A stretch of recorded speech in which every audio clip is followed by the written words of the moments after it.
Pawan Kalyan deputy chief minister గారు తాను సనాతన ధర్మ పరిరక్షకుడిగా ప్రతి సందర్భంలోనూ తనను తాను నిరూపించుకుంటూ వచ్చాడు. అనేక రాజకీయ ప్రసంగాల్లో కూడా, రాజకీయ మీటింగ్లలో కూడా పెద్ద పెద్ద మాటలు మాట్లాడడం జరిగింది. అంతేకాదు ఇంకొక మాట అన్నాడు, ఎవరు ఎన్ని ద్రోహాలు చేసినా సరే సనాతన ధర్మానికి చిన్న హాని కూడా కలగనివ్వను అని చెప్పేసి ప్రతి సందర్భంలోనూ రాజకీయ ప్రసంగంలోనూ ఆవేశంగా ఊగిపోతూ ఆగ్రహంగా తన అభిప్రాయాన్ని వ్యక్తం చేసిన సంగతి మీకు అందరూ కూడా బాగా తెలుసు కదా, బాగానే గుర్తుంటుంది కదా. సనాతన ధర్మ పరిరక్షకుడిగా గుర్తింపు కోరుకునే ప్రయత్నంలో భాగంగానే ఆనాడు తిరుమల లడ్డూల తయారీకి వినియోగించే నెయ్యి కల్తీ అయ్యిందనే వార్తలు గుప్పమన్నప్పుడు జంతువుల కొవ్వు, పంది కొవ్వులతో కల్తీ అయ్యాయి అని చెప్పేసి ఒక అసంబద్ధమైనటువంటి ఆరోపణలు చేస్తూ పవన్ కళ్యాణ్ ఏకంగా ప్రాయశ్చిత్త దీక్ష కూడా చేశాడు. అంతటితో ఆగాడా? లేదు. పాదయాత్రగా తిరుమలకు వెళ్ళి ఆ పాపాన్ని కడిగేసుకుంటున్నట్లుగా ఒక బిల్డప్ ఇచ్చాడు. అలాంటి సనాతన ధర్మమూర్తి పవన్ కళ్యాణ్ మీద ఇప్పుడు ఒక రేంజ్లో సెటర్లు అయితే గట్టిగా వెళ్తున్నాయి. ఆనాడు కింది నుంచి పైకి మెట్లు కడిగాడు, ఏమి హడావిడి చేశారు, బాబ్బా చూశారు కదా.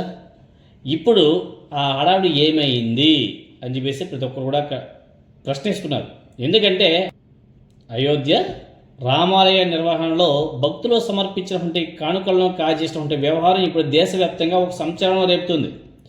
₹1, ₹2 కాదు, కోట్లలో 200 నుంచి 300 కోట్ల రూపాయలని కాజేశారు. ఈ వ్యవహారానికి ముడిపెట్టి పవన్ కళ్యాణ్ అదేవిధంగా చంద్రబాబు నాయుడు గారిని ప్రతి ఒక్కరు కూడా గట్టిగా వేసేసుకుంటున్నారు, ఒక ఆట ఆడేసుకుంటున్నారు.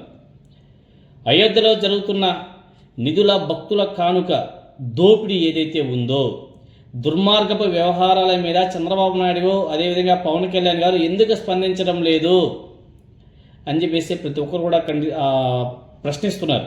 ఇంకొక పాయింట్ గుర్తుపెట్టుకోవాలా, లడ్డూల నెయ్యి కల్తీ అయ్యిందని చెప్పేసి దాని మీద ఏ విధంగా తిరుమలకు కాలినడకన వెళ్ళేటువంటి పవన్ కళ్యాణ్ ఇప్పుడు అయోధ్యకు కూడా ఆంధ్రప్రదేశ్ నుంచి పాదయాత్రగా అక్కడికి వెళ్ళి ఆ పాపాలను ప్రక్షాళన చేయాలని చెప్పేసి ప్రతి ఒక్కరు కూడా సూచన కూడా చేస్తున్నారు.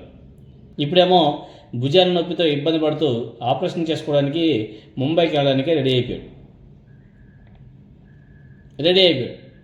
పవన్ కళ్యాణ్ గారు ఆ ఆపరేషన్ ఏదో తర్వాత చేసుకోవచ్చు, మనం సనాతన ధర్మ పరిరక్షకులం కదా, దేవుడు అన్నీ చూసుకుంటాడు కదా బాగా, దాని మీద స్పెషల్గా మళ్ళీ ఆపరేషన్ ఎందుకు?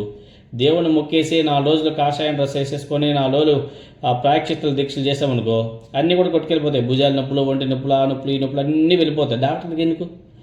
డాక్టర్ దగ్గరికి వెళ్ళాల్సిన అవసరం ఏముంది? మీరేమో సనాతన ధర్మ పరీక్షకుడు, దాన్ని కాపాడుతూనే అది మనల్ని కాపాడుతుందని చెప్పేసి పెద్ద పెద్ద మాట్లాడుతున్నారు, పెద్ద పెద్ద మాటలు మాట్లాడారు కదా. మీరు మరి సనాతన ధర్మాన్ని కాపాడుతున్నారు కదా, మరి మీ భుజం నొప్పో లేకపోతే ఇంకొక నొప్పో మరి ఆ సనాతన ధర్మాన్ని మిమ్మల్ని కాపాడుతుంది కదా. మరి మీరెందుకు ఆంధ్రప్రదేశ్ నుంచి ముంబైకి వెళ్ళి ట్రీట్మెంట్ చేసుకోవాలా? ఏం ఆంధ్రప్రదేశ్లో హాస్పిటల్ లేవా? మీరు ఆంధ్రప్రదేశ్కి డిప్యూటీ చీఫ్ మినిస్టర్గా ఉన్నారు, అక్కడ సరైన మెడికల్ హాస్పిటల్ మంచిగా లేవని చెప్పేసి ముంబైకి వెళ్తున్నారా? అంటే మీరు పెద్ద మనుషులు కాబట్టి మీరు ముంబైకి వెళ్తారు, అదే జబ్బు కామన్ మ్యాన్కి వస్తే ఎక్కడికి వెళ్ళాలి? నేను రాష్ట్రానికి ఒక డిప్యూటీ చీఫ్ మినిస్టర్గా ఉన్నటువంటి మీరు డబ్బులు ఉన్నాయి కాబట్టి ఏ రాష్ట్రానికైనా పోతారు, ఏ దేశానికైనా పోతారు. మరి కామన్ మ్యాన్ పరిస్థితి ఏమిటి చెప్పండి. ఇప్పుడు అయోధ్యలో జరిగినటువంటి పాపాలు ఏవైతే ఉన్నాయో ఆ పాపాలను ప్రక్షాళన చేయడానికి మీరు మీ చంద్రబాబు నాయుడు గారు ఆంధ్రప్రదేశ్ నుంచి పాదయాత్రగా అక్కడికి వెళ్ళి పాప ప్రక్షాళన చేయండి. భుజాల నొప్పితో ఇబ్బంది పడుతూ ఆపరేషన్ చేసుకోవడానికి ముంబై వెళ్ళడానికి తగినంత సమయం లేక నెల తర్వాత మళ్ళీ వస్తానని డాక్టర్లకి చెప్పిన పవన్ కళ్యాణ్ను ఏకంగా ఇక్కడ నుంచి నడుచుకుంటూ అయోధ్య దాకా వెళ్ళమని చెప్పడంలో అసలు వెతకారం దాగి ఉంది అని చెప్పేసి ప్రజలు అనుకుంటున్నారు. అయినా అయోధ్య రామాలయ నిర్మాణానికి అనుకూలంగా తీర్పు వచ్చినప్పుడు వీర బీభత్సంగా ఆ ఆలయానికి అనుకూల ప్రకటన చేసినటువంటి నాయకులు ఇప్పుడు ఎవరు కూడా నోరు కూడా మెదవడంలే, నోరు కూడా విప్పడంలే. అసలు అయోధ్య రాముడి కోసం భక్తులు ఇచ్చేటువంటి కానుకల్ని అక్కడ సిబ్బంది అడ్డుగోలుగా కాజేస్తూ దైవద్రోహానికి ధర్మద్రోహానికి పాల్పడుతుంటే పవన్ కళ్యాణ్ వంటి సనాతన ధర్మ పరిరక్షకులు మౌనంగా ఉండడంలో మర్మం ఏమిటి? ఓహో, అక్కడ ఉన్నది బీజేపీ ప్రభుత్వం అనేసా, మన ప్రభుత్వం అనేసా? మన ఎన్డీఏ ప్రభుత్వం అనేసా. ఇక్కడ జగన్మోహన్ రెడ్డి గారు లేడు కాబట్టి జగన్మోహన్ రెడ్డి గారిని తిట్టినట్టుగా అక్కడ యోగి గారిని తిడితే ఆయన చెప్పాడు కదా పవన్ కళ్యాణ్ గతంలో యోగి ట్రీట్మెంట్ ఇప్పిస్తానని చెప్పేసి. ఇప్పుడు పవన్ కళ్యాణ్ గారు యోగి గారిని ప్రశ్నించానుకో ఆయన ట్రీట్మెంట్ ఇప్పిస్తారు. ఆ భయమేమో పవన్ కళ్యాణ్ గారు. ఇప్పుడు వీళ్ళు సపోర్ట్ చేస్తారంటే బీజేపీయే కదా అక్కడ అధికారంలో ఉన్నది. వీళ్ళు అభిమానించే యోగి గారే కదా అధికారంలో ఉన్నది. మరి ప్రశ్నించవచ్చు కదా ప్రభుత్వాన్ని. ఏం నోరు లేవట్లేదా?